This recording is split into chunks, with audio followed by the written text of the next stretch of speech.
Welcome back to CapTech. Please subscribe and or check out the links to our merch. Recently my channel has gotten some negative comments about Southern Illinois. I love Southern Illinois and am now going to be making more Southern Illinois content than ever in response to those rather rude comments. With that being said, let's discuss the time that God's country, also known as Little Egypt, was visited by a beetle.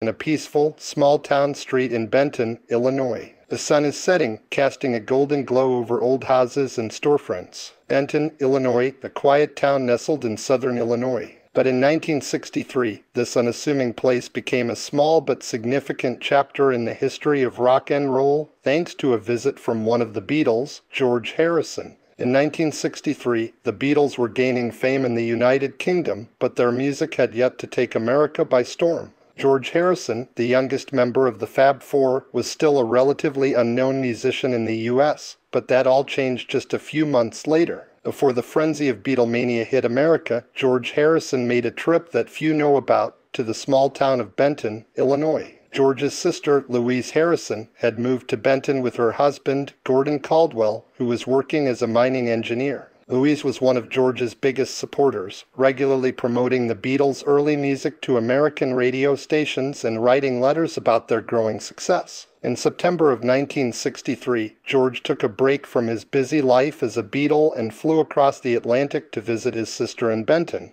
During his stay, George experienced a side of America that few would associate with a future global superstar. He explored the town, went camping, and even helped his sister paint her house. One of the most legendary stories from Harrison's visit to Benton happened when he played with a local band called the Four Vests at the El Dorado VFW Hall. Imagine that, a Beatle, still largely unknown in America, jamming with a local band in southern Illinois. George performed covers of songs like Johnny Be Good and Your Cheatin' Heart. At that moment, no one in the audience realized they were witnessing a future music legend. Another fascinating part of Harrison's time in Benton was his love for American music. He even visited Fenton's music store in nearby Mount Vernon, where he bought a Rickenbacker guitar, a model he would later use as the Beatles rose to fame.